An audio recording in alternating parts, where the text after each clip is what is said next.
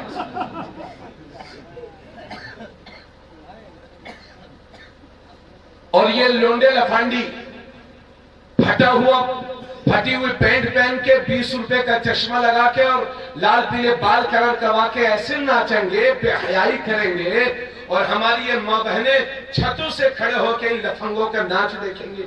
ہمیں غیرت نام کی کوئی چیز رہ گئی ہے کہ نہیں؟ مسلمان ہو کہ اور کچھ ہو، خالی نبی کا دامن نہیں چھوڑیں گے، بس خالی نعرے لگاؤ گے یا اپنی نبی کی شریعت پر عمل بھی کرو گے؟ ان بےہودہ لفنگوں کو مار کر کے سدھاریے ان کو۔ اور کتنی بے غیرتی کی بات ہے کہ ہماری بہن بیٹیوں کو چھیڑ لے اور دیکھنے کے لیے دوسرے گاؤں سے لفنگے آئیں گے۔ ہماری بستیوں میں ہمارے بچے لفنگا گیری کریں گے ہمارے ساتھ۔ یہ پوری قوم کے لیے شرم کی بات ہے۔ اس لیے بچوں میں آپ سے کہوں گا خدا را اللہ سے ڈرو، اور تمہیں پتہ بھی نہیں چلے گا، آج نوجوان ہو، 20 سال کے ہو، کل 60 سال کے ہو جاؤ گے، 70 سال کے ہو جاؤ گے، ایک دن وہ آئے گا کہ امام صاحب نماز جنازہ پڑھائیں گے، قبر میں لوگ آپ کو دفن کر دیں گے، 5 سال کے بعد دنیا آپ کو بھول جائے گی۔ اس لیے اللہ کے واسطے اپنے معاشرے میں سدھار پیدا کرو، اور یہ مشن چھیڑ دو کہ پیر پور میں اس شخص کا نکاح نہیں پڑھایا جائے گا جس کی بارات میں بینڈ باجا آئے گا یا لفنگے ناچ کرنے کے لیے آئیں گے۔ مسلمان کی بستی میں رہنے کا فائدہ یہ نہیں ہے تو پھر آپ کو اور کیا ہے؟ جی بھائی پیش امام صاحب، میں گزارش کروں گا، میں بھائی صاحب برا مت مانیے گا، امام صاحب سے میں گزارش کروں گا، امام صاحب خدا کے واسطے آپ کوشش کریں، مگر آپ کو بھی خدا کا واسطہ دوں گا، اگر امام کوشش کرتے ہیں تو گاؤں کے جو پیسے والے ہوتے ہیں وہ کہتے ہیں میں دیکھتا ہوں اس امام کو کتنے دن ٹکے گا یہ. میں 1 مہینہ گاؤں میں رہا ہوں, اتنا بڑا جاہل آدمی رہتا بھائی. ایک آدمی گاؤں میں مسجد میں ہمارے گالی دے رہا تھا, میں سنتیں پڑھ رہا تھا, بوڑھا آدمی, اور میں نے سنت کے بعد جب اس کو میں نے غصہ کیا اس پر, اس کو ڈانٹا پھٹکارنا شروع کیا تو وہ مجھ سے لڑنے کے لیے تیار, اپنی غلطی ماننے کے بجائے لڑنے کے لیے تیار ہے. اللہ کے واسطے اللہ سے ڈرو مسلمانوں, خدا کو منہ دکھانا ہے, پکے سچے مسلمان بن کے رہو اور اپنی شادیاں حضور کی سنتوں کے مطابق کرو. نبی فرماتے ہیں بے شک سب سے زیادہ برکت والا نکاح وہ ہے جو کم سے کم خرچ میں منعقد ہو جائے. اپنی بیٹیوں کو جہیز دینے کے بجائے اگر ہم سسٹم چینج کرنے کی کوشش کریں گے تو سب ہو جائے گا. یاد رہے اگر کسی کا 1 لڑکا اور 1 لڑکی ہے تو جائیداد کے 3 حصے ہوں گے, 2 حصے لڑکے کو ملیں گے, 1 حصہ لڑکی کو ملے گا. شریعت نے ہماری بیٹیوں کا حق بھی ہماری جائیداد میں رکھا ہے. آپ چاہے 10 لاکھ کا جہیز دے دو لیکن بیٹی کا حق نہیں دیں گے تو بیٹی کا حق مارنے والے کی حیثیت سے قیامت کے دن ہمیں کھڑا ہونا پڑے گا. آج سے یہ صاحب کی موجودگی میں وعدہ کرتا ہوں کہ انشاءاللہ اپنی بیٹی کو چاہے جہیز دوں یا نہ دوں لیکن شریعت نے میری جائیداد میں ان کا جو حق مقرر کر رکھا ہے انشاءاللہ وہ ضرور دیا جائے گا. بات سمجھ میں آ رہی ہے حضرات؟ اور تھوڑی سی دیر تقریر اور کر دوں, برا نہ لگے تو آپ لوگوں کو. آپ جائیں گے تو نہیں کہیں, برا مت مانیے گا, اور برا بھی مانیں گے تو کیا کروں یار, یہ حضور کی باتیں ہیں.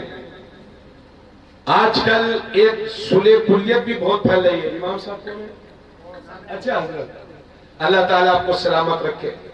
دیکھیے امام صاحب صرف کہہ سکتے ہیں, باقی کرنا تو آپ کا اور ہمارا کام ہے نا. آدمی ذاتی دشمنی نکالنے پر مجبور ہو جاتا ہے.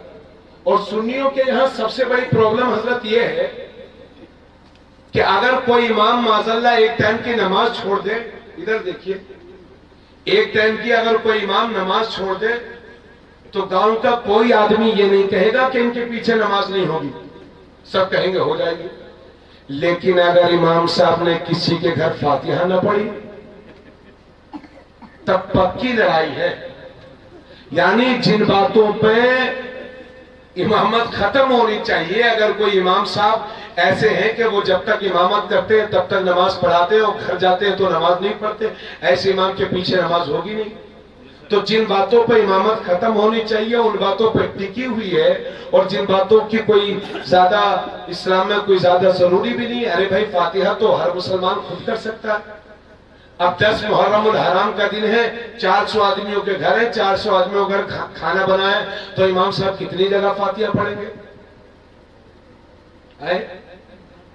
اور کہیں کہیں تو لوگ ارے حضرت بس کیا بتائیں, اللہ تعالیٰ رحم فرمائے, اماموں کے ساتھ اچھا سلوک کرو, اپنے اماموں کی قدر کرو, اس لیے کہ یہ ہمارے حضور کے نائب ہیں, اور 5-5 ہزار 6-6 ہزار 7-7 ہزار میں امام حضرات کم سے کم تنخواہوں پہ کام کر رہے ہیں. اگر میں آپ سے کہوں کہ 6,000 تنخواہ میں آپ کام کر لیجئے تو اکثر اس میں سے کوئی بھی تیار نہیں ہوگا. ہمارے امام لوگ کم خرچ پر امامت کر رہے ہیں, دین کو پھیلا رہے ہیں, اپنے آپ کے ہمارے بچوں کو کلمہ سکھا رہے ہیں. اس لیے امام کو اگر ہم ہی سکون نہیں دیں گے تو کون سکون دے گا؟ حضرات اتنی باتیں کہنے کے بعد ایک بات اور سن لیجئے. نبی کریم صلی اللہ علیہ وسلم فرماتے ہیں تنکح المرأة لامرأة لأربعین, تنکح المرأة لأربعین, لمالها ولحسبها ولجمالها ولدینها فاظفر بذات الدین. اللہ کے نبی فرماتے ہیں کسی بھی عورت سے جو شادی کی جاتی ہے اس کی 4 وجہ ہوتی ہیں. یا تو کسی عورت سے شادی اس لیے کی جاتی ہے کہ وہ لڑکی خوبصورت بہت ہے, یا اس وجہ سے شادی کی جاتی ہے کہ لڑکی بڑے خاندان کی ہے, یا اس وجہ سے شادی کی جاتی ہے کہ لڑکی بڑے پیسے والی ہے. اگر اس لڑکی کے ساتھ میرا نکاح ہو جائے گا تو 1 ایکڑ زمین مل جائے گی، یا فلاں خاندان میں میرا نکاح ہو جائے گا تو گاؤں میں سکہ میرا ہی چلے گا۔ اور چوتھی بات نبی فرماتے ہیں ولی دینہا، یا تو کسی لڑکی سے کسی عورت سے اس وجہ سے شادی کی جاتی ہے کہ وہ لڑکی دیندار بہت ہے۔ حضور فرماتے ہیں تم اپنے نکاح میں دیندار لڑکی لاؤ تاکہ کامیاب ہو جاؤ گے۔ سبحان لیکن اب کون لا رہا ہے دیندار؟ اب تو داماد کروڑ پتی چاہیے، چاہے سڑا ہوا وہابی ہو مگر کروڑ پتی ہونا چاہیے۔